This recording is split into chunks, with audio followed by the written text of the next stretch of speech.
యొక్క ఔన్నత్యం ఇది.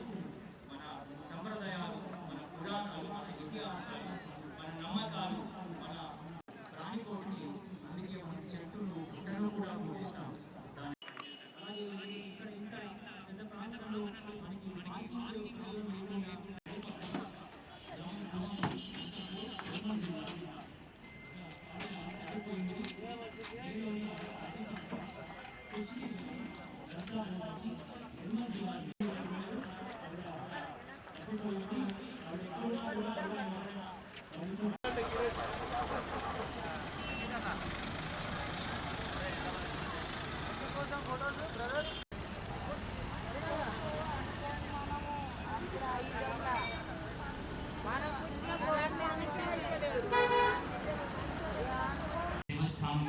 ఆధ్వర్యంలో ఈ కార్యక్రమాలు జరుగుతున్నాయి. దీనికి జిల్లా యంత్రాంగం మొత్తం కూడా ఈ 2 రోజుల కార్యక్రమానికి ఎంతో వెనకాల